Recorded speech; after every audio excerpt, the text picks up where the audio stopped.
down to the wire, less than 3 days until Election Day, as both candidates for New York governor make the final stops on the campaign trail. Our Newsmax correspondent Mike Carter joins us from Congressman Zeldin's rally in Albany with the latest. Mike.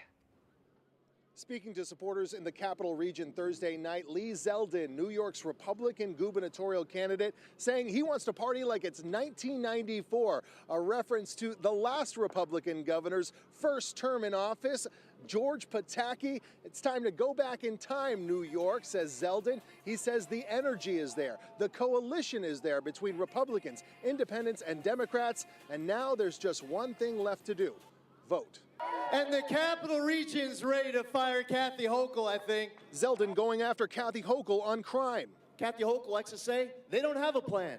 We all have a plan, but what we lack right now is a governor with a backbone to do the right thing, to back our men and women in law enforcement, to make sure that we're firing those rogue district attorneys who refuse to enforce the law, to make sure that we're rolling back these pro-criminal laws while we have an Albany that thinks that they haven't passed enough pro-criminal laws. The Republican candidate chastising Kathy Hochul's handling of COVID policies. When we were at the debate last week, Kathy Hochul said, with regards to her COVID vaccine mandate, she would do it all over again. When we were asked about whether or not we would mandate the COVID vaccine for our kids, she would only commit to not doing it right then and there.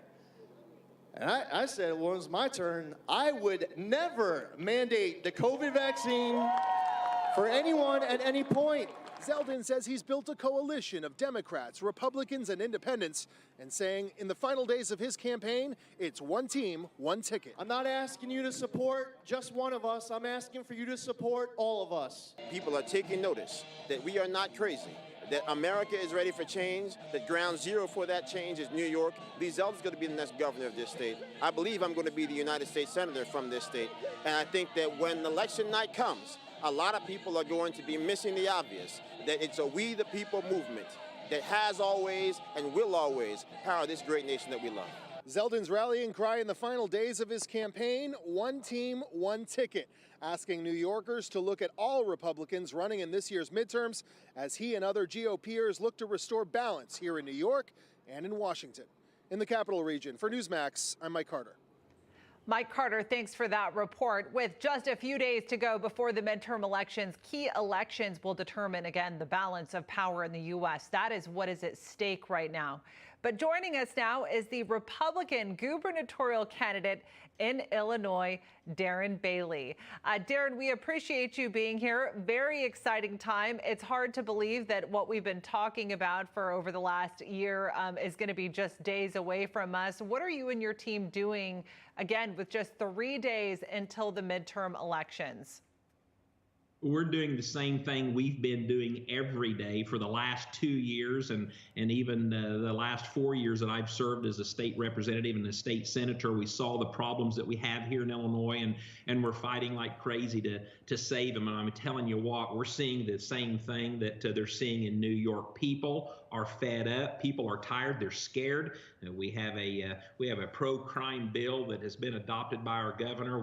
Our taxes are among the highest in the nation. Our schools are failing, and our governor believes he needs 4 more years to make it worse. So I think the fact that this weekend Joe Biden and Kamala Harris are in Chicago, I think that sums up everything that anyone needs to know, that Governor Pritzker in Illinois knows that he's in trouble. We're winning. And we're winning with a solid message that we want to stop the outmigration of our families. We want to bring business back here, and we need to be a tough on crime state. And that's what I've been running on. What have you, when you've been speaking to voters out on the campaign trail, what do they share with you about their concerns right now? Well, first and foremost, the simple fact that I'm a farmer from Southern Illinois. I served 2 years as a state representative, 2 years as a state senator.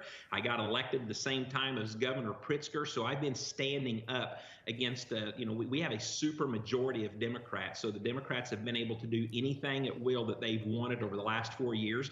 So first and foremost, they find someone that they have in common, something with just an average Joe out and about that's had to work for everything he has and now has to work hard to keep everything, and especially my wife and I keeping our family here in Illinois. So high taxes are pushing people out of our state. That we have a Safety Act that goes into effect on January 1st. 4,000 to 5,000 criminals will be released from jail. And in Chicago, 1,300 carjackings year to date, over 600 deaths, murders year to date.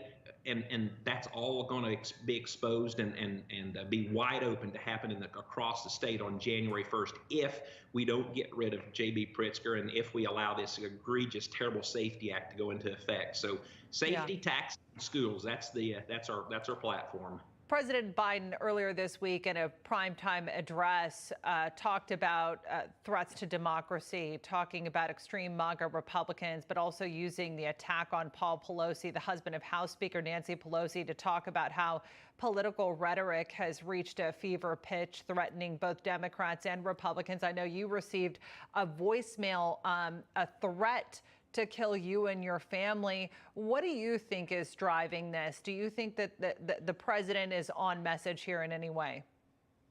Oh, no. The president and our governor, they have created the divisiveness in our nation, and especially here in Illinois.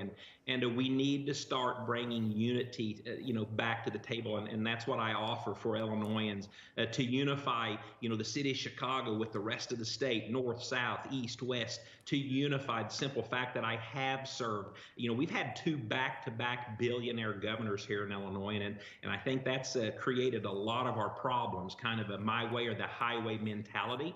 And the fact that I've served in the state legislature for the last 4 years, I have that ability to bring people to the table. I've seen firsthand the breakdown and the chaos in government that's creating, the destruction of our constitutional republic. So these people have definitely, J.B. Pritzker and Joe Biden, have created the hatred. They've created the divisiveness. This gentleman that threatened my life, that was his story. He was in a bar, he saw J.B. Pritzker's ad, and he got angry. So this is what they're creating, and it's time to unify this nation, and we're going to start that right here in Illinois on Tuesday.